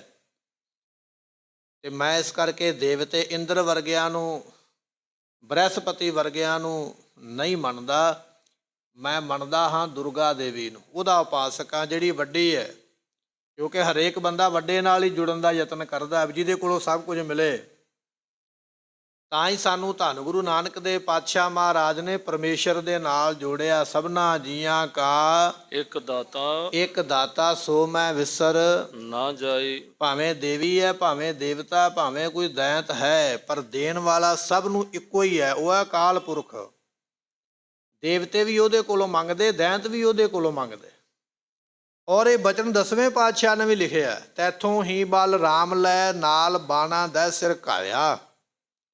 ਐ ਅਕਾਲ ਪੁਰਖ, ਤੇਰੀ ਤਾਕਤ ਰਾਮਚੰਦਰ ਨੂੰ ਮਿਲੀ ਹੈ ਤੇ ਤਾਂ ਰਾਵਣ ਨਾਲ ਲੜਿਆ। ਤੈਥੋਂ ਹੀ ਬਲ ਕ੍ਰਿਸ਼ਨ ਲੈ ਕੰਸ ਕੇਸੀ ਪਕੜ ਗਰਾਇਆ। ਤੇਰੇ ਕੋਲੋਂ ਤਾਕਤ ਲੈ ਕੇ ਭਗਵਾਨ ਕ੍ਰਿਸ਼ਨ ਵਰਗਿਆਂ ਨੇ ਕੰਸ ਦੇ ਨਾਲ ਤਾਂ ਜੰਗ ਕਰ ਸਕੇ। ਭਾਵ ਇਹ ਆ ਵੀ ਆਦਿ ਸ਼ਕਤੀ ਤੂੰ ਹੀ ਹੈ, ਮੁੱਢ ਤੂੰ ਹੀ ਹੈ। ਤੇਰੇ ਕੋਲੋਂ ਜਿੰਨੀ ਕਿਸੇ ਨੂੰ ਤਾਕਤ ਮਿਲਦੀ ਹੈ ਉਹਨਾਂ ਕੋ ਆਪਣਾ ਉਹ ਪ੍ਰਦਰਸ਼ਨ ਕਰਦਾ ਹੈ, ਪਰ ਸਾਰਿਆਂ ਦਾ ਮੁੱਢ ਤੂੰ ਹੀ ਹੈ। ਤਾਂ ਸਾਨੂੰ ਗੁਰੂ ਨਾਨਕ ਦੇਵ ਪਾਤਸ਼ਾਹ ਨੇ ਪਰਮੇਸ਼ਰ ਨਾਲ ਜੋੜਿਆ ਵੀ ਜਿਹੜੀ ਮੁੱਢ ਸ਼ਕਤੀ ਹੈ ਨਾ ਸਭ ਤੋਂ ਵੱਡੀ, ਉਹਦੇ ਨਾਲ ਜੁੜੋ। ਆਦਿ ਸੱਚ ਜੁਗਾਦ ਸੱਚ ਹੈ ਭੀ ਸੱਚ, ਨਾਨਕ ਉਸੀ ਭੀ ਸੱਚ। ਕਿਉਂਕਿ ਉਹ ਇਕੱਲਾ ਪਰਮਾਤਮਾ, ਪਰਮਾਤਮਾ ਤੋਂ ਬਿਨਾਂ ਕੋਈ ਆਦਿ ਸੱਚ ਜੁਗਾਦ ਸੱਚ ਨਹੀਂ ਹੈ। ਸਰੀਰ ਦੀ ਇੱਕ ਉਮਰਾ ਹੈ, ਇੱਕ ਸੀਮਾ ਹੈ, ਇੱਕ ਸਮਾਂ ਹੈ, ਉਦੋਂ ਮਗਰੋਂ ਸਰੀਰ ਖਤਮ ਹੋ ਜਾਏਗਾ। ਪਰਮਾਤਮਾ ਦੀ ਕੋਈ ਸੀਮਾ ਸਮਾਂ ਨਹੀਂ, ਉਹ ਸਦਾ ਰਹਿਣ ਵਾਲਾ ਨਿਰੰਤਰ ਹੈ। ਤਾਂ ਸਾਨੂੰ ਜੋੜਿਆ। ਭਾਵ ਇਹ ਆ ਵੀ ਕੋਈ ਵੀ ਵਿਅਕਤੀ ਵੱਡੇ ਨਾਲ ਜੁੜਨ ਦਾ ਯਤਨ ਕਰਦਾ, ਪਰ ਗੁਰੂ ਨਾਨਕ ਸਾਹਿਬ ਤੋਂ ਪਹਿਲਾਂ ਕਿਸੇ ਨੂੰ ਪਤਾ ਨਹੀਂ ਵੀ ਵੱਡਾ ਕੌਣ ਹੈ, ਮੁੱਖ ਤਾਕਤ ਕਿਹੜੀ ਹੈ। ਜਿੱਥੋਂ ਕਿਸੇ ਨੂੰ ਕੁਝ ਮਿਲਿਆ ਉਹਨੇ ਉਸ ਨੂੰ ਹੀ ਵੱਡਾ ਸਮਝ ਲਿਆ। ਗੁਰੂ ਨਾਨਕ ਦੇਵ ਪਾਤਸ਼ਾਹ ਨੇ ਰਾਹ ਪਾਇਆ ਵੀ ਸਭ ਤੋਂ ਵੱਡਾ ਪਰਮੇਸ਼ਰ ਹੈ, ਬਾਕੀ ਸਭ ਥੱਲੇ ਨੇ। ਉਹ ਵੇਖਿਆ ਉਹਨਾਂ ਨਜ਼ਰ ਨਾ ਆਵੇ ਬਹੁਤਾ ਇਹੋ ਵਡਾਨ। ਇਹ ਕੇਸੋ ਦਾਸ ਬ੍ਰਾਹਮਣ ਵੀ ਕਹਿ ਰਿਹਾ, ਕਹਿਣ ਲੱਗਾ ਜੀ ਮੈਂ ਦੇਵਤਿਆਂ ਨੂੰ ਨਹੀਂ ਮੰਨਦਾ। ਕਿਉਂ ਨਹੀਂ ਮੰਨਦਾ? ਕਿਉਂਕਿ ਜਦੋਂ ਦੇਵਤਿਆਂ ਦੇ ਹੱਥ ਖੜੇ ਹੋ ਜਾਂਦੇ ਨੇ ਨਾ, ਤਾਕਤ ਖਤਮ ਹੋ ਜਾਂਦੀ, ਉਹ ਦੁਰਗਾ ਦੇ ਕੋਲ ਜਾਂਦੇ ਵੀ ਸਾਨੂੰ ਰਾਜ ਦਵਾ। ਤੇ ਫਿਰ ਮੈਂ ਵੀ ਸੋਚਿਆ ਵੀ ਮੈਂ ਵੀ ਉਹਦੀ ਪੂਜਾ ਕਰਾਂ ਜਿਹੜੀ ਦੇਵਤਿਆਂ ਨੂੰ ਰਾਜ ਦਿੰਦੀ ਹੈ, ਉਹ ਮੈਨੂੰ ਵੀ ਕੁਝ ਨਾ ਕੁਝ ਤੇ ਦੇਵੇਗੀ। ਇਸ ਕਰਕੇ ਮਹਾਰਾਜ ਮੈਂ ਦੁਰਗਾ ਦੇਵੀ ਦਾ ਉਪਾਸਕ ਹਾਂ। ਮਹਾਰਾਜ ਨੇ ਸਵਾਲ ਕੀਤਾ ਸੀ ਨਾ ਵੀ ਤੂੰ ਉਪਾਸਨਾ ਕਿਹਦੀ ਕਰਦਾ? ਤੂੰ ਮੰਨਦਾ ਕਿਹਨੂੰ ਹੈ? ਕਹਿਣ ਲੱਗਾ ਜੀ ਮੈਂ ਦੁਰਗਾ ਦੇਵੀ ਨੂੰ ਮੰਨਦਾ। ਇਹਨੇ ਪਹਿਲੇ ਸਵਾਲ ਦਾ ਜਵਾਬ ਦਿੱਤਾ ਹੈ, ਜਹ ਖੰਡ ਕੀਨ ਸ਼ਤਰੂਨ ਗਰਭ। ਜਿਹੇ ਨਿਕਟ ਜਾਂਚ ਤੇ ਸਰਬ ਦੇਵ, ਜਿਹਦੇ ਕੋਲੋਂ ਸਾਰੇ ਦੇਵਤੇ ਮੰਗਦੇ ਨੇ ਜਾ ਕੇ ਦਾਨ। ਇਹ ਦੇਵਤਿਆਂ ਦਾ ਰਾਜਾ ਇੰਦਰ ਹੈ, ਇੰਦਰ ਤੋਂ ਬਾਕੀ ਦੇਵਤੇ ਛੋਟੇ ਨੇ, ਤੇ ਜਿਹਦੇ ਕੋਲੋਂ ਜਾ ਕੇ ਇੰਦਰ ਮੰਗੇ, ਜਿਹੜਾ ਦੇਵਤਿਆਂ ਦਾ ਰਾਜਾ ਹੈ, ਜਿਹੜਾ ਉਹ ਜਾ ਕੇ ਮੰਗਦਾ ਪਿਆ, ਤੇ ਮੰਗਦਾ ਪਿਆ ਦੁਰਗਾ ਦੇ ਕੋਲੋਂ, ਜਿਹਦੇ ਕੋਲੋਂ ਸਾਰੇ ਦੇਵਤੇ ਦਾਨ ਮੰਗਦੇ ਨੇ। ਮੈਂ ਉਸ ਦੇਵੀ ਦਾ ਉਪਾਸਕ ਹਾਂ। ਜੈ ਖੰਡ ਕੀਨ ਸ਼ਤਰੂਨ ਗਰਭ। ਤੇ ਜਿਸ ਦੇਵੀ ਨੇ ਸ਼ਤਰੂਆਂ ਨੂੰ ਕਹਿਣ ਲੱਗੇ ਨਾਸ ਕੀਤਾ, ਟੋਟੇ ਟੋਟੇ ਕੀਤਾ। ਇਤਿਹਾਸ ਦੇ ਵਿੱਚ ਬਚਨ ਆਉਂਦਾ ਹੈ, ਇੱਕ ਸਮੁੰਡ ਨਾਮ ਦਾ ਰਿਸ਼ੀ ਜਿਹੜਾ ਹੈ ਨਾ, ਉਹ ਤਪ ਕਰਦਾ ਪਿਆ। ਉਸ ਤਪ ਕਰਦੇ ਰਿਸ਼ੀ ਨੂੰ ਕਹਿਣ ਲੱਗੇ ਕੁਝ ਦੈਂਤ ਮਾਰਨ ਵਾਸਤੇ ਚਲੇ ਗਏ। ਇਹਨੂੰ ਕੁਝ ਉਹਨੇ ਬਚਨ ਬਿਲਾਸ ਹੀ ਇਹੋ ਜਿਹਾ ਕਰ ਦਿੱਤੇ, ਦੈਂਤਾਂ ਨੂੰ ਗੁੱਸਾ ਆਇਆ। ਪਰ ਜਦੋਂ ਰਿਸ਼ੀ ਨੂੰ ਮਾਰਨ ਲੱਗੇ ਦੈਂਤ, ਤੇ ਰਿਸ਼ੀ ਨੇ ਫਿਰ ਸ਼ਕਤੀ ਪੈਦਾ ਕੀਤੀ। ਉਸ ਸ਼ਕਤੀ ਨੇ ਰਿਸ਼ੀ ਦਾ ਬਚਾਅ ਕੀਤਾ ਤੇ ਦੁਸ਼ਟਾਂ ਦਾ ਨਾਸ ਕੀਤਾ। ਇਹ ਪੁਰਾਣਕ ਕਥਾ ਜਿਹੜੀ ਹੈ ਸ਼ਾਸਤਰਾਂ ਵਿੱਚ ਲਿਖੀ ਹੋਈ ਹੈ, ਪੁਰਾਣਾਂ ਵਿੱਚ ਲਿਖੀ, ਗ੍ਰੰਥਾਂ ਵਿੱਚ ਲਿਖੀ ਹੋਈ ਹੈ। ਚੰਡੀ ਦੀ ਵਾਰ ਜਿਹੜੀ ਪੜ੍ਹਦੇ ਆ, ਇਹ ਵੀ ਸਤਯੁਗ ਦਾ ਹੀ ਜੰਗ ਇਹਦੇ ਵਿੱਚ ਕਥਨ ਕੀਤਾ ਵੀ ਕਿਵੇਂ ਜੰਗ ਹੋਇਆ ਸੀ ਉਸ ਵੇਲੇ। ਸੋ ਕਹਿਣ ਲੱਗੇ ਉਦੋਂ ਇਹ ਜਿਹੜੀ ਦੇਵੀ ਹੈ ਨਾ ਆ ਕੇ ਲੜੀ ਸੀ। ਜਦੋਂ ਹੁਣੇ ਆਪਾਂ ਬਚਨ ਸਰਵਣ ਕੀਤਾ ਨਾ ਵੀ ਦੇਵਤਿਆਂ ਨੇ ਆਖਿਆ ਵੀ ਸਾਡਾ ਰਾਜ ਖੋਇਆ ਗਿਆ, ਸਾਡੀ ਮਦਦ ਕਰ, ਉਦੋਂ ਫਿਰ ਇਹ ਪ੍ਰਗਟ ਹੋਈ ਤੇ ਇਹਨੇ ਫਿਰ ਦੈਂਤਾਂ ਨੂੰ ਟੋਟੇ ਟੋਟੇ ਕੀਤਾ, ਭਾਵ ਕਿ ਨਾਸ ਕਰ ਦਿੱਤਾ। ਦੈਂਤਾਂ ਨੂੰ ਨਾਸ ਕਰਕੇ ਤੇ ਦੇਵਤਿਆਂ ਨੂੰ ਰਾਜ ਦਿੱਤਾ। ਇਹ ਉਹ ਜ਼ਿਕਰ ਇੱਥੇ ਕਰਦਾ ਪਿਆ, ਮੈਂ ਉਸ ਦੇਵੀ ਦਾ ਉਪਾਸਕ ਹਾਂ ਜਿਹੜੀ ਦੁਸ਼ਟਾਂ ਨੂੰ, ਵੈਰੀਆਂ ਨੂੰ ਨਾਸ ਕਰਦੀ ਹੈ ਤੇ ਭਗਤਾਂ ਨੂੰ ਬਹੁਤ ਦਾਤਾਂ ਦੇ ਕੇ ਨਵਾਜਦੀ ਹੈ। ਇਸ ਜਗਤ ਮਾਤ ਕੋ ਮੁਖਿਆ ਥਾਨ। ਉਸ ਜਿਹੜੀ ਜਗਤ ਦੀ ਮਾਤਾ ਜਿਸ ਨੂੰ ਕਿਹਾ ਜਾਂਦਾ, ਜਗਤ ਦੀ ਦੇਵੀ, ਮੁੱਖ ਦੇਵੀ ਜਿਹਨੂੰ ਕਿਹਾ ਜਾਂਦਾ ਹੈ, ਮਹਾਰਾਜ ਉਹਦਾ ਇੱਕ ਸਥਾਨ ਹੈ। ਪੁੱਛਿਆ ਨਾ ਵੀ ਤੂੰ ਚੱਲਿਆ ਕਿੱਥੇ ਹੈ? ਦੱਸਦਾ ਪਿਆ, ਕਹਿਣ ਲੱਗਾ ਜੀ ਜਿਹੜੀ ਦੇਵੀ ਦੀ ਮੈਂ ਗੱਲ ਕਰਦਾ ਉਹਦੀ ਇੱਕ ਜਗ੍ਹਾ ਹੈ, ਜਵਾਲਾਮੁਖੀ ਸੋ ਬਿਦਤਿਓ ਉਸ ਜਹਾਨ। ਥਾਂ ਨੂੰ ਕਹਿੰਦੇ ਨੇ ਜਵਾਲਾਮੁਖੀ। ਅੱਜ ਵੀ ਲੋਕ ਜਵਾਲਾਮੁਖੀ ਦੇ ਮੰਦਿਰ ਜਾਂਦੇ ਨੇ। ਹਿੰਦੂ ਜਿਹੜੇ ਧਰਮ ਦੇ ਲੋਕ ਨੇ ਇਸ ਮੰਦਿਰ ਨੂੰ ਬਹੁਤ ਵੱਡਾ ਜਾਣ ਕੇ, ਵੱਡਾ ਸਥਾਨ ਜਾਣ ਕੇ ਅੱਜ ਵੀ ਜਾਂਦੇ ਨੇ। ਇਹ ਪੰਡਤ ਵੀ ਕਹਿ ਰਿਹਾ, ਕਹਿਣ ਲੱਗਿਆ ਜੀ ਜਿਹੜੀ ਦੁਰਗਾ ਦੇਵੀ ਹੈ, ਜਿਹੜੀ ਦੈਂਤਾਂ ਨੂੰ ਨਾਸ ਕਰਦੀ ਹੈ, ਦੇਵਤਿਆਂ ਨੂੰ ਰਾਜ ਦਿੰਦੀ ਹੈ, ਮੈਂ ਉਹਦਾ ਉਪਾਸਕ ਹਾਂ ਤੇ ਉਹਦੀ ਜਗ੍ਹਾ ਬਣੀ ਹੈ ਜਵਾਲਾਮੁਖੀ। ਮੈਂ ਜਵਾਲਾ ਜੀ ਦੇ ਚੱਲਿਆ ਦਰਸ਼ਨ ਕਰਨ ਵਾਸਤੇ। ਮੈਂ ਸੋਚਿਆ ਵੀ ਚਲੋ ਇੱਥੋਂ ਲੰਘ ਕੇ ਜਾਣਾ ਤੇ ਮਹਾਰਾਜ ਨੂੰ ਮਿਲ ਚੱਲਾਂ। ਵੈਸੇ ਇਹ ਆਇਆ ਮਹਾਰਾਜ ਨੂੰ ਹੀ ਮਿਲਣਾ ਹੈ, ਕਿਉਂਕਿ ਇਹਨੂੰ ਖਬਰ ਮਿਲੀ ਹੈ ਵੀ ਮਹਾਰਾਜ ਜੱਗ ਕਰਾਉਣਾ ਚਾਹੁੰਦੇ। ਇਹ ਲਾਲਚੀ ਵਿਅਕਤੀ ਹੈ ਵੀ ਮਹਾਰਾਜ ਕੋਲ ਵਾਧੂ ਮਾਇਆ, ਜਿੰਨੀ ਮੈਂ ਮੰਗਾਂਗਾ ਮਹਾਰਾਜ ਨੇ ਦੇ ਦੇਣੀ ਹੈ। ਆਇਆ ਤੇ ਇਸ ਕੰਮ ਵਾਸਤੇ ਹੈ, ਪਰ ਸਿੱਧਾ ਨਹੀਂ ਕਹਿੰਦਾ ਪਿਆ ਵੀ ਮਹਾਰਾਜ ਮੈਂ ਜੱਗ ਕਰਨ ਆਇਆ ਜਾਂ ਕਰਾਉਣ ਆਇਆ। ਨਹੀਂ, ਕਿ ਮੈਂ ਤੇ ਦਰਸ਼ਨ ਕਰਨ ਜਾ ਰਿਹਾ। ਸੋਚਿਆ ਵੀ ਚਲੋ ਰਸਤੇ ਵਿੱਚ ਤੁਹਾਨੂੰ ਮਿਲ ਚੱਲਾਂ। ਇਸ ਤਰ੍ਹਾਂ ਮਹਾਰਾਜ ਜੀ ਨੂੰ ਆਖਦਾ ਹੈ, ਇਸ ਦਰਸ ਪਰਸਵੇ ਹਰਸ਼ ਧਾਰ। ਤੇ ਮਹਾਰਾਜ ਮੈਂ ਬੜੀ ਖੁਸ਼ੀ ਦੇ ਨਾਲ ਨਾ ਉਸ ਦੇਵੀ ਦੇ, ਜਵਾਲਾ ਦੇਵੀ ਜਿਸ ਨੂੰ ਕਿਹਾ ਜਾਂਦਾ, ਜਵਾਲਾਮੁਖੀ ਦੇ ਦਰਸ਼ਨ ਕਰਨ ਚੱਲਿਆ। ਮੇਰੇ ਮਨ ਵਿੱਚ ਬੜਾ ਚਾਅ ਹੈ। ਘਰ ਦੇਸ਼ ਦੂਰ ਤਜ ਕੈ ਪਧਾਰ। ਪਰ ਮਹਾਰਾਜ ਮੇਰਾ ਘਰ ਬੜੀ ਦੂਰ ਜੇ, ਮੈਂ ਕਾਸ਼ੀ ਤੋਂ ਚੱਲ ਕੇ ਆਇਆ। ਕਾਸ਼ੀ ਮੇਰੀ ਨਗਰੀ ਹੈ, ਮੈਂ ਉੱਥੋਂ ਚੱਲ ਕੇ ਆਇਆ ਹਾਂ ਤੇ ਅੱਗੇ ਦੇਵੀ ਦੇ ਦਰਸ਼ਨ ਕਰਨ ਚੱਲਿਆ ਹਾਂ। ਸਭ ਆਦ ਸ਼ਕਤ ਦੇਵਾਨ ਦੇਵ। ਇਹ ਉਹਨੂੰ ਉਪਮਾ ਕਰਦਾ ਪਿਆ ਕਿ ਜਿਹੜੀ ਦੇਵੀ ਦੁਰਗਾ ਹੈ ਉਹ ਆਦ ਸ਼ਕਤੀ ਹੈ, ਮੁੱਢ ਹੈ ਸਾਰੀਆਂ ਸ਼ਕਤੀਆਂ ਦਾ। ਤੇ ਦੇਵਾਨ ਦੇਵ ਜਿਹੜੇ ਵੱਡੇ ਵੱਡੇ ਦੇਵਤੇ ਨੇ ਉਹ ਵੀ ਉਹਨੂੰ ਨਮਸਕਾਰ ਕਰਦੇ ਨੇ। ਵੱਡੇ ਵੱਡੇ ਦੇਵਤੇ ਵੀ ਉਸ ਨੂੰ ਨਮਸਕਾਰਾਂ ਕਰਦੇ। ਐਸੀ ਉਹ ਵੱਡੀ ਸ਼ਕਤੀ ਵਾਲੀ ਦੇਵੀ ਹੈ। ਬ੍ਰਹਮਾਦ ਜਾਹੇ ਕੀ ਕਰਤ ਸੇ। ਬਰਮਾ ਵਰਗੇ ਦੇਵਤੇ ਜਿਹੜੇ ਨੇ ਉਹਦੀ ਸੇਵਾ ਕਰਦੇ ਪਏ। ਇੱਕ ਪਾਸੇ ਬਰਮਾ ਨੂੰ ਬੜਾ ਵੱਡਾ ਦੇਵਤਾ ਲਿਖਿਆ ਵੀ ਉਹ ਦੁਨੀਆ ਬਣਾਉਂਦਾ ਹੈ। ਕੋਟ ਬ੍ਰਹਮੇ ਜਗ ਸਾਜਣ ਲਾਏ। ਮਹਾਰਾਜ ਨੇ ਬਚਨ ਲਿਖਿਆ, ਕੀਤੇ ਬਰਮੇ ਘਾੜਤ ਘੜੀਐ, ਰੂਪ ਰੰਗ ਕੇ ਵੇਸ। ਇੱਥੇ ਇੱਕ ਬਰਮੇ ਦੀ ਲੋਕ ਗੱਲ ਕਰਦੇ, ਮਹਾਰਾਜ ਕਹਿਣ ਲੱਗੇ ਕੀਤੇ। ਕੀਤੇ ਤੋਂ ਭਾਵ ਕਿੰਨੇ ਕੁ, ਪਤਾ ਹੀ ਨਹੀਂ ਵੀ ਕਿੰਨੇ ਕੁ ਲੱਗੇ ਹੋਏ। ਕੋਟ ਬ੍ਰਹਮੰਡ ਕੋ ਠਾਕੁਰ ਸੁਆਮੀ।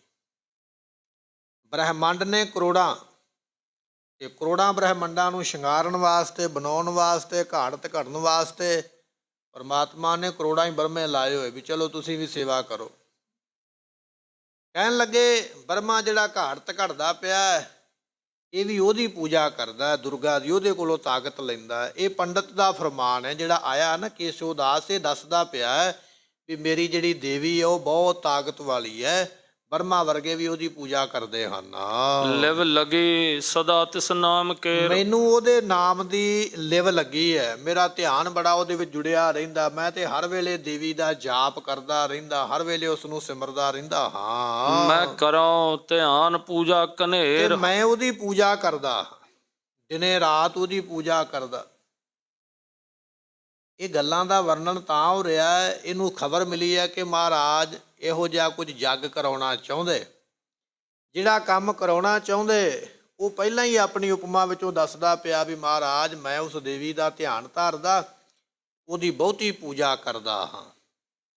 ਜਦੋਂ ਇਹ ਕੇਸੋ ਦਾਸ ਨੇ ਐਸੀਆਂ ਗੱਲਾਂ ਆਖੀਆਂ ਹਨ, ਸੁਨ ਗੁਰੂ ਬੂਝ ਨਾ ਕੀਨ ਤਾਹੇ, ਇਹ ਸਤਿਗੁਰੂ ਪਾਤਸ਼ਾਹ ਮਹਾਰਾਜ ਨੇ ਦੀਆਂ ਗੱਲਾਂ ਸੁਣ ਕੇ ਨਾ ਚੁੱਪ ਕਰਾਇਆ। ਕਹਿਣ ਲੱਗੇ ਵੀ ਅਸੀਂ ਇੱਕ ਗੱਲ ਹੋਰ ਪੁੱਛਣੀ ਚਾਹੁੰਦੇ ਹਾਂ।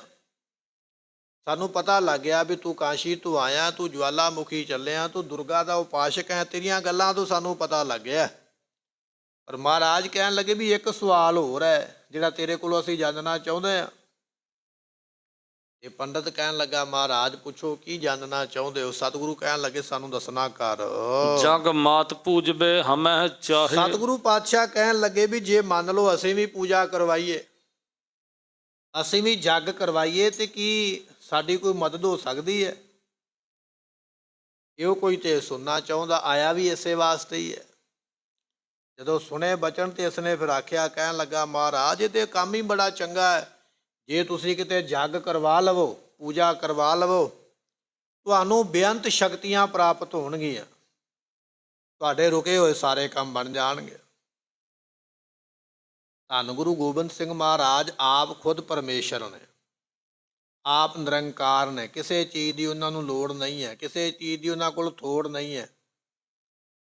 ਪਰ ਇੱਕ ਦੁਨੀਆ ਨੂੰ ਵਿਖਾਉਣਾ ਚਾਹੁੰਦੇ ਨੇ ਵੀ ਦੁਨੀਆ ਦੇ ਲੋਕੋ ਇਹ ਵੇਖ ਲਓ ਵੀ ਜਿਹੜੇ ਧਰਮ ਨੂੰ ਧਾਰਨ ਕਰਨ ਵਾਲੇ ਵਿਅਕਤੀ ਨੇ ਉਹ ਧਰਮ ਦੇ ਨਾਂ ਤੇ ਕਿੱਡਾ ਕਿੱਡਾ ਵੱਡਾ ਪਖੰਡ ਕਰਦੇ ਨੇ, ਦੁਨੀਆ ਦਾ ਕਿਵੇਂ ਸ਼ੋਸ਼ਣ ਕਰਦੇ ਨੇ, ਦੁਨੀਆ ਨੂੰ ਲੁੱਟਦੇ ਕਿਵੇਂ ਨੇ। ਮਹਾਰਾਜ ਇਹ ਵਿਖਾਉਣਾ ਚਾਹੁੰਦੇ। ਸਾਡੇ ਲੋਕਾਂ ਨੇ ਉਸ ਗੱਲ ਨੂੰ ਹੋਰ ਪਾਸੇ ਲਾ ਲਿਆ ਵੀ ਮਹਾਰਾਜ ਦੇਵੀ ਦੀ ਪੂਜਾ ਕਰਾਉਂਦੇ ਪਏ, ਸ਼ਕਤੀ ਲੈਂਦੇ ਪਏ। ਨਹੀਂ, ਮਹਾਰਾਜ ਵਿਖਾਉਂਦੇ ਪਏ ਵੀ ਆਹ ਵੇਖੋ ਦੁਨੀਆ ਵਿੱਚ ਕੀ ਹੁੰਦਾ ਪਿਆ। ਉਹਨਾਂ ਨੇ ਬਚਨ ਲਿਖਿਆ ਨਾ, ਦੇਖਣ ਆਇਓ ਜਗਤ ਤਮਾਸ਼ਾ, ਅਸੀਂ ਦੁਨੀਆ ਦਾ ਤਮਾਸ਼ਾ ਵੇਖਣ ਆਏ ਹਾਂ। ਇਹ ਦੁਨੀਆ ਦੇ ਕੰਮਾਂ ਨੂੰ ਤਮਾਸ਼ਾ ਹੀ ਕਿਹਾ ਰੱਬ ਦੇ ਪਿਆਰਿਆਂ ਨੇ, ਤੇ ਅਸੀਂ ਵੇਖਣ ਆਏ ਹਾਂ ਵੀ ਤਮਾਸ਼ਾ ਕਿਵੇਂ ਹੁੰਦਾ। ਸਤਿਗੁਰੂ ਇਹ ਤਮਾਸ਼ਾ ਦੁਨੀਆ ਵਿੱਚ ਉਜਾਗਰ ਕਰਨਾ ਚਾਹੁੰਦੇ। ਹੁਣ ਇਤਿਹਾਸ ਵਿੱਚ ਇੱਕ ਬਚਨ ਆਉਂਦਾ ਨਾ ਵੀ ਗੁਰੂ ਨਾਨਕ ਦੇਵ ਪਾਤਸ਼ਾਹ ਮਹਾਰਾਜ ਹਰਿਦੁਆਰ ਗਏ ਸਨ ਤੇ ਕੁਝ ਲੋਕ ਚੜ੍ਹਦੇ ਨੂੰ ਪਾਣੀ ਦਿੰਦੇ ਪਏ ਗੜਵਾ ਭਰ ਕੇ, ਤੇ ਮਹਾਰਾਜ ਨੇ ਗੜਵਾ ਭਰਿਆ ਤੇ ਲਹਿੰਦੇ ਨੂੰ ਪਾਣੀ ਦੇ ਦਿੱਤਾ। ਹੁਣ ਇਹਦਾ ਮਤਲਬ ਇਹ ਨਹੀਂ ਵੀ ਮਹਾਰਾਜ ਨੇ ਉਹਨਾਂ ਵਰਗਾ ਕੰਮ ਕੀਤਾ, ਜਾਂ ਮਹਾਰਾਜ ਨੇ ਉਹਨਾਂ ਦੀ ਨਕਲ ਉਤਾਰੀ ਹੈ, ਜਾਂ ਮਹਾਰਾਜ ਨੇ ਉਹਨਾਂ ਨੂੰ ਚੜਾਇਆ ਹੈ। ਇਹ ਮਤਲਬ ਨਹੀਂ ਕੱਢ ਲੈਣਾ। ਮਹਾਰਾਜ ਚਾਹੁੰਦੇ ਸਨ ਵੀ ਇਹ ਸਾਨੂੰ ਪੁੱਛਣ ਆ ਕੇ ਤੇ ਫਿਰ ਅਸੀਂ ਇਹਨਾਂ ਨੂੰ ਸਵਾਲ ਕਰੀਏ। ਜੋ ਮਹਾਰਾਜ ਚਾਹੁੰਦੇ ਉਸੇ ਤਰ੍ਹਾਂ ਹੀ ਹੋਇਆ। ਉਹਨਾਂ ਨੇ ਪੁੱਛ ਹੀ ਲਿਆ, ਕਹਿਣ ਲੱਗੇ ਇੱਧਰ ਨੂੰ ਪਾਣੀ ਦੇਣ ਦਾ ਕੀ ਮਤਲਬ ਹੈ? ਸਤਿਗੁਰੂ ਕਹਿਣ ਲੱਗੇ ਤੁਸੀਂ ਉਧਰ ਨੂੰ ਦਿੱਤਾ ਚੜ੍ਹਦੇ ਨੂੰ, ਉਹਦਾ ਕੀ ਮਤਲਬ ਹੈ? ਜਦੋਂ ਉਹਨਾਂ ਨੇ ਇਹ ਜਵਾਬ ਦਿੱਤਾ ਤੇ ਮਹਾਰਾਜ ਕਹਿਣ ਲੱਗੇ ਉਧਰ ਨੂੰ ਪਾਣੀ ਦੇਣ ਤੇ ਕੀ ਮਿਲਦਾ? ਕਹਿਣ ਲੱਗੇ ਸਾਡੇ ਪਿਤਰਾਂ ਤੱਕ ਪਹੁੰਚਦਾ ਹੈ। ਜਿਹੜੇ ਸਾਡੇ ਵੱਡੇ ਵਡੇਰੇ ਸਰੀਰ ਛੱਡ ਗਏ ਨੇ ਨਾ, ਇਹ ਪਾਣੀ ਉਹਨਾਂ ਤੱਕ ਪਹੁੰਚਦਾ ਪਿਆ, ਉਹ ਸਵਰਗਾਂ ਵਿੱਚ ਬੈਠੇ ਹੋਏ। ਮਹਾਰਾਜ ਕਹਿਣ ਲੱਗੇ ਚੰਗੀ ਗੱਲ ਹੈ, ਸਾਡੇ ਵੀ ਇੱਧਰਲੇ ਬੰਨੇ ਖੇਤ ਨੇ, ਅਸੀਂ ਆਪਣੇ ਖੇਤ ਨੂੰ ਪਾਣੀ ਪਹੁੰਚਾਉਂਦੇ ਪਏ। ਜਦੋਂ ਇਹ ਬਚਨ ਕੀਤਾ ਤੇ ਉਹਨਾਂ ਨੇ ਫਿਰ ਸਵਾਲ ਕੀਤਾ, ਕਹਿਣ ਲੱਗੇ ਏਡੀ ਦੂਰ ਖੇਤ ਤੇ ਪਾਣੀ ਕਿਵੇਂ ਪਹੁੰਚੇਗਾ? ਮਹਾਰਾਜ ਕਹਿਣ ਲੱਗੇ ਜਿਵੇਂ ਤੁਹਾਡਾ ਪਹੁੰਚੇਗਾ।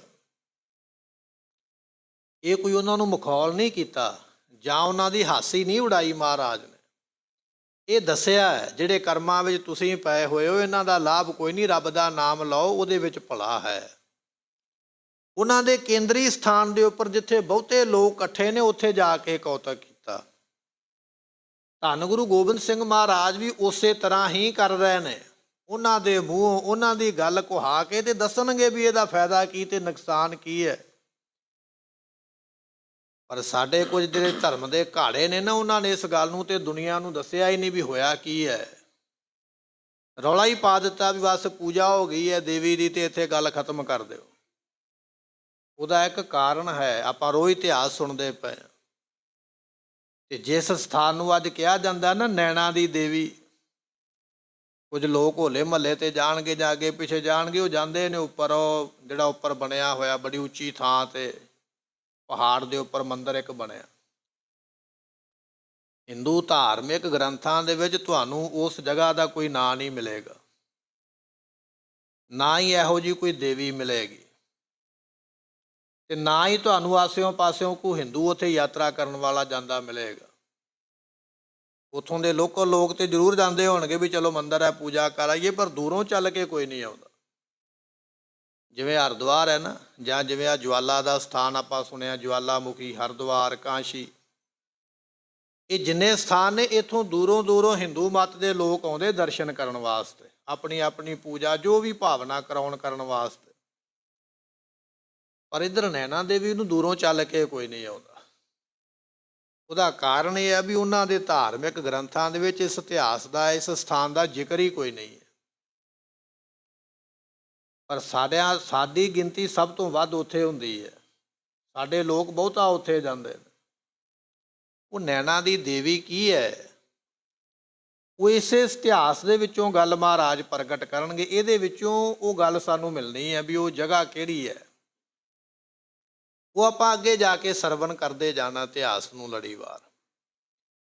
ਸਤਿਗੁਰੂ ਇੱਥੇ ਕਿਸੇ ਦੀ ਪੂਜਾ ਨਹੀਂ ਕਰ ਰਹੇ। ਉਹਨਾਂ ਨੇ ਬਚਨ ਵੀ ਲਿਖਿਆ, ਮੈਂ ਨਾ ਗਨੇਸੈ ਪ੍ਰਥਮ ਮਨਾਊ, ਕਿਸਨ ਬਿਸਨ ਕਬਹੂ ਨਹਿ ਧਿਆਊ। ਜਿਹੜਾ ਬਚਨ ਕਰਦੇ ਉਹ ਬਚਨ ਪੂਰਾ ਵੀ ਕਰਦੇ। ਪਰ ਇਹ ਇੱਕ ਕੌਤਕ ਹੁੰਦਾ ਪਿਆ, ਇੱਕ ਤਮਾਸ਼ਾ ਹੁੰਦਾ ਪਿਆ। ਮਹਾਰਾਜ ਵਿਖਾਉਣਾ ਚਾਹੁੰਦੇ ਵੀ ਇਹ ਲੋਕ ਧਰਮ ਦੇ ਨਾਂ ਤੇ ਕਿੰਨਾ ਕੁ ਲੁੱਟਦੇ ਨੇ, ਔਰ ਲੁੱਟੇਗਾ ਵੀ ਇਹ ਅੱਗੇ ਜਾ ਕੇ ਆਪਾਂ ਇਤਿਹਾਸ ਵਿੱਚ ਸੁਣਨਾ ਵੀ ਇਹਨੇ ਵੇਖਿਓ ਕੀ ਕੀ ਕੁਝ ਮੰਗਾਉਣਾ, ਕਿੰਨੀ ਇਹਨੇ ਮਾਇਆ ਐਂਠਣੀ ਹੈ, ਪਰ ਹੋਣਾ ਇਹਦੇ ਕੋਲੋਂ ਕੁਝ ਨਹੀਂ ਹੈ।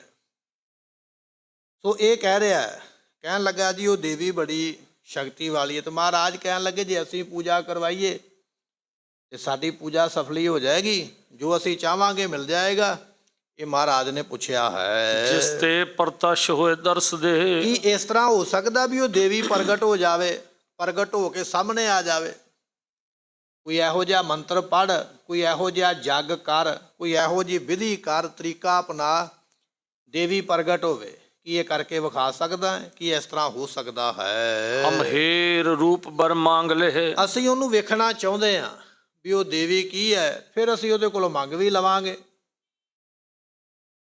ਵੀ ਸਾਨੂੰ ਆਹ ਚੀਜ਼ ਚਾਹੀਦੀ ਹੈ, ਪਰ ਮੰਗਾਂਗੇ ਉਦੋਂ ਜਦੋਂ ਪ੍ਰਗਟ ਹੋਵੇਗੀ। ਮਹਾਰਾਜ ਜਾਣੀ ਜਾਣ ਨੇ ਵੀ ਹੋਣਾ ਕੁਝ ਨਹੀਂ ਹੈ, ਪਰ ਉਹਦੀ ਤਸੱਲੀ ਵਾਸਤੇ ਵੀ ਇਹਨੂੰ ਇਹ ਨਾ ਲੱਗੇ ਵੀ ਅਸੀਂ ਇਹਦੇ ਨਾਲ ਕੋਈ ਭਾਣਾ ਵਰਤਾਉਣ ਲੱਗੇ ਹਾਂ। ਸਤਿਗੁਰੂ ਕਹਿਣ ਲੱਗੇ ਉਹ ਪ੍ਰਗਟ ਹੋ ਸਕਦੀ ਹੈ, ਜੇ ਪ੍ਰਗਟ ਹੋਵੇਗੀ ਤੇ ਮੰਗੀ ਵਸਤੂ ਦੇ ਸਕਦੀ ਹੈ। ਇਹ ਸਵਾਲ ਕੀਤਾ ਹੈ। ਤੁਮ ਪੈ ਵਿਧਾਨ ਇਹ ਸਕਲ ਆਏ। ਸਾਨੂੰ ਲੱਗਦਾ ਵੀ ਇਹ ਤੂੰ ਕੰਮ ਕਰਵਾ ਸਕਦਾ, ਤੂੰ ਐਡਾ ਵੱਡਾ ਬ੍ਰਾਹਮਣ ਹੈ, ਐਡੀ ਵੱਡੀ ਥਾਂ ਤੋਂ ਆਇਆ, ਇੰਨੀ ਤੂੰ ਵਿਦਿਆ ਪੜ੍ਹਿਆ, ਇੰਨੇ ਤੂੰ ਜਗ ਮੰਤਰ ਕੀਤੇ ਨੇ, ਸਾਨੂੰ ਲੱਗਦਾ ਹੈ ਇਹ ਸਾਡਾ ਕੰਮ ਤੂੰ ਕਰਵਾ ਸਕਦਾ ਹੈ। ਕੀ ਇਹ ਕੰਮ ਹੋ ਸਕਦਾ ਹੈ? ਕੀ ਜੈ ਪ੍ਰਯੋਗ ਸੰਬਿਧ ਬਣਾਏ। ਜੇ ਹੋ ਸਕਦਾ ਤੇ ਪ੍ਰਯੋਗ ਕਰ, ਯਤਨ ਕਰ, ਸ਼ੁਰੂ ਕਰ ਫਿਰ ਕੰਮ। ਜੇ ਵਾਕਿਆ ਹੀ ਦੇਵੀ ਪ੍ਰਗਟ ਹੋ ਜਾਵੇ ਤੇ ਮੂੰਹ ਮੰਗੀਆਂ ਸ਼ਕਤੀਆਂ ਦੇ ਦੇਵੇ, ਜੇ ਇਹ ਕੁਝ ਹੋ ਸਕਦਾ ਤੇ ਕਰ, ਸ਼ੁਰੂ ਕਰ, ਅਸੀਂ ਕਰਾਉਣਾ ਚਾਹੁੰਦੇ ਹਾਂ। ਇਹ ਮਹਾਰਾਜ ਨੇ ਸਵਾਲ ਕੀਤੇ ਹਨ। ਚਾਹੀਏ ਸਮਗਰੀ ਤਬ ਜਿਤੇ। ਤੇ ਸਤਿਗੁਰੂ ਪਾਤਸ਼ਾਹ ਕਹਿਣ ਲੱਗੇ ਜਿੰਨੀ ਤੈਨੂੰ ਸਮੱਗਰੀ ਚਾਹੀਦੀ ਹੈ ਨਾ, ਕਿੰਨੇ ਮਖਾਣੇ ਚਾਹੀਦੇ ਨੇ, ਕਿੰਨਾ ਘਿਓ ਚਾਹੀਦਾ, ਕਿੰਨੇ ਫੁੱਲ ਚਾਹੀਦੇ ਨੇ, ਕਿੰਨੀਆਂ ਮਠਿਆਈਆਂ ਚਾਹੀਦੀਆਂ ਨੇ, ਜੋ ਤੈਨੂੰ ਚਾਹੀਦਾ ਨਾ, ਸ਼ੰਕਾ ਨਾ ਮੰਨੀ, ਸੰਕੋਚ ਨਾ ਕਰੀ, ਖੁੱਲੀਆਂ ਲਿਖਾ, ਅਸੀਂ ਤੈਨੂੰ ਲਿਆ ਕੇ ਦਿੰਦੇ ਹਾਂ। ਸਮੱਗਰੀ ਅਸੀਂ ਦੇਵਾਂਗੇ, ਧਨ ਅਸੀਂ ਖਰਚਾਂਗੇ, ਤੇਰੀ ਪੂਜਾ ਵੀ ਦੇਵਾਂਗੇ, ਪਰ ਬਚਨ ਇਹ ਆ ਵੀ ਦੇਵੀ ਪ੍ਰਗਟ ਹੋਣੀ ਚਾਹੀਦੀ ਹੈ। ਤੂੰ ਆਖਦਾ ਵੀ ਮੈਂ ਮੰਤਰ ਬੜੇ ਸਿੱਧ ਕੀਤੇ ਨੇ, ਮੈਂ ਜੱਗ ਬੜੇ ਕੀਤੇ, ਇਹ ਸਾਡੇ ਨਾਲ ਬਚਨ ਕਰਨਾ ਕਰ। ਜੋ ਦੁਲਭ ਹੋਏ ਕਹੀਐ ਤਿਤੇ। ਤੇ ਸਤਿਗੁਰੂ ਪਾਤਸ਼ਾਹ ਕਹਿਣ ਲੱਗੇ ਜਿਹੜੀ ਵਸਤੂ ਦੁਰਲੱਭ ਹੋਵੇ, ਦੁਰਲੱਭ ਤੋਂ ਭਾਵ ਹੁੰਦਾ ਵੀ ਜਿਹੜੀ ਕਿਤੇ ਉਹ ਨਾ ਲੱਭਦੀ ਹੋਵੇ, ਨਿੱਕੇ ਮੋਟੇ ਸ਼ਹਿਰ 'ਚ ਤਾਂ ਮਿਲਦੀ ਨਾ ਹੋਵੇ। ਇਹ ਕਹਿਣ ਤੋਂ ਭਾਵ ਇਹ ਹੈ ਵੀ ਕੱਲ ਨੂੰ ਪੰਡਤ ਇਹ ਨਾ ਕਵੇ ਵੀ ਮਹਾਰਾਜ ਫਲਾਣੀ ਚੀਜ਼ ਨਹੀਂ ਆਪਾਂ ਮੰਗਾਈ, ਉਹਦੇ ਕਰਕੇ ਨਹੀਂ ਜੇ ਦੇਵੀ ਪ੍ਰਗਟ ਹੋਈ, ਨਹੀਂ ਤੇ ਹੋ ਜਾਣੀ ਸੀ। ਕੱਲ ਨੂੰ ਇਹ ਨਾ ਬਹਾਨਾ ਲਾ ਦੇਵੇ। ਸਤਿਗੁਰੂ ਕਹਿਣ ਲੱਗੇ ਭਾਵੇਂ ਵਸਤੂ ਕਿੰਨੀ ਵੀ ਮਹਿੰਗੀ ਤੇ ਦੁਰਲੱਭ ਕਿਉਂ ਨਾ ਹੋਵੇ, ਤੇਰਾ ਕੰਮ ਸਿਰਫ ਲਿਖਾਉਣਾ ਹੈ। ਲਭਾ ਅਸੀਂ ਆਪੇ, ਲੱਭ ਅਸੀਂ ਆਪੇ ਲਿਆਵਾਂਗੇ ਤੇ ਮਾਇਆ ਵੀ ਅਸੀਂ ਖਰਚਾਂਗੇ। ਬਸ ਤੂੰ ਲਿਖ ਕੇ ਦੇ ਵੀ ਸਮੱਗਰੀ ਕਿਹੜੀ ਚਾਹੀਦੀ ਹੈ, ਭਾਵੇਂ ਉਹ ਦੁਰਲੱਭ ਨਾ ਮਿਲਣ ਵਾਲੀ ਹੋਵੇ, ਮਹਿੰਗੀ ਹੋਵੇ, ਦੂਰੋਂ ਕਿਤੇ ਦੇਸ਼ ਤੋਂ ਮਿਲਦੀ ਹੋਵੇ, ਅਸੀਂ ਮੰਗਾਵਾਂਗੇ। ਪਰ ਜਿਹੜੇ ਬਚਨ ਨੇ ਉਹ ਪੂਰੇ ਹੋਣੇ ਚਾਹੀਦੇ ਹਨ। ਜੇ ਮੰਤਰ ਪਾਠ ਹਰ ਹਮਨ ਹੋਏ। ਤੇ ਮਹਾਰਾਜ ਕਹਿਣ ਲੱਗੇ ਜਿਵੇਂ ਹਮਨ ਹੋਣਾ ਹੈ, ਹਮਨ ਕਰਨ ਵੇਲੇ ਮੰਤਰ ਪੜ੍ਹੇ ਜਾਣਗੇ, ਜਿਵੇਂ ਮੰਤਰ ਪੜ੍ਹੇ ਜਾਣੇ, ਜਿਵੇਂ ਹਮਨ ਹੋਣਾ ਹੈ। ਰਹਿ ਕਿਤਕ ਕਾਲ ਲਗ ਕਹੋ ਤੇ ਸੋਏ। ਸਾਡੇ ਕੋਲ ਤੂੰ ਰਹਿ, ਸਾਡੇ ਸਾਹਮਣੇ ਇੱਥੇ ਕਰ, ਸਾਡੇ ਸਾਹਮਣੇ ਕਰਕੇ ਸਾਨੂੰ ਵਿਖਾ, ਅਸੀਂ ਵੀ ਵੇਖਾਂਗੇ ਵੀ ਤੂੰ ਕਿਵੇਂ ਮੰਤਰ ਪੜ੍ਹਦਾ ਤੇ ਮੰਤਰ ਪੜ੍ਹ ਕੇ ਤੂੰ ਕਿਵੇਂ ਦੇਵੀ ਪ੍ਰਗਟ ਕਰਦਾ। ਇਹ ਜਿਹੜਾ ਪੰਡਤ ਹੈ ਨਾ, ਪਹਿਲਾਂ ਆਪਣਾ ਮੋਰਚਾ ਲਾਵੇਗਾ ਦਰਿਆ ਦੇ ਕੰਢੇ, ਤੇ ਜਦੋਂ ਥੋੜਾ ਜਿਹਾ ਕੰਮ ਚੱਲੇਗਾ ਨਾ ਵੀ ਚੰਗੀ ਮਹਾਰਾਜ ਤੋਂ ਮਾਇਆ ਲੈ ਲਏਗਾ, ਤੇ ਫਿਰ ਆਖੇਗਾ ਮਹਾਰਾਜ ਵੀ ਇੱਥੇ ਨਹੀਂ ਜੇ ਹੋਣਾ, ਇਹ ਤੇ ਕੱਲ ਨੂੰ ਮੀਂਹ ਪੈ ਜਾਣਾ ਹੈ, ਦਰਿਆ ਚੜ ਜਾਣਾ ਹੈ, ਆਪਣਾ ਸਾਰਾ ਕੁਝ ਹੀ ਇੱਥੋਂ ਰੁੜ ਜਾਣਾ, ਮੈਨੂੰ ਹੁਣ ਉੱਚੀ ਥਾਂ ਲੱਭਣੀ ਪੈਣੀ ਹੈ। ਫਿਰ ਉੱਚੀ ਥਾਂ ਨੂੰ ਤੁਰੇਗਾ, ਹੌਲੀ ਹੌਲੀ ਕਈ ਬਹਾਨੇ ਲਾਵੇਗਾ ਮੈਦਾਨ ਛੱਡਣ ਵਾਸਤੇ, ਭੱਜਣ ਵਾਸਤੇ।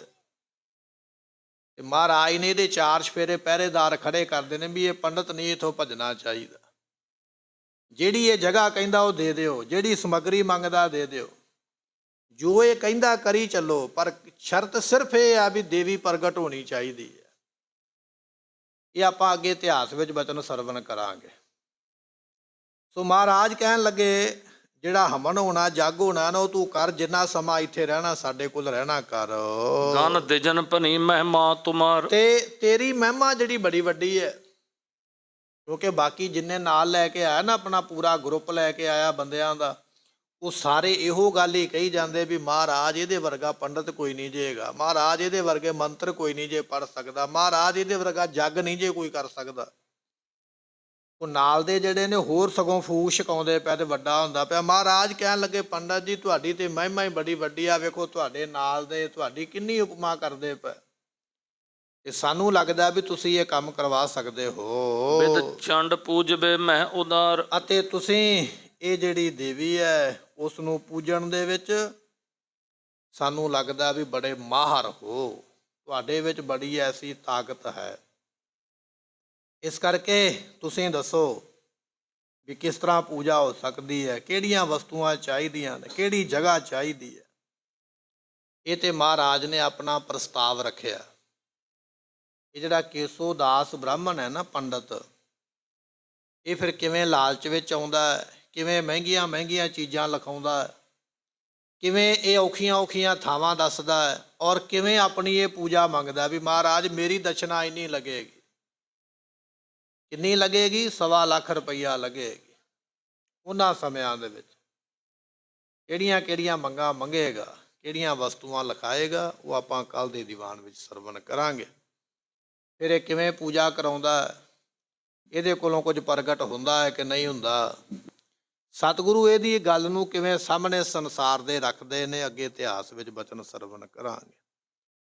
ਲੇਖਾ ਕਥਾ ਨ ਛੂਟੀਐ, ਬਖਸ਼ਨਹਾਰ ਬਖਸ਼ ਲੈ।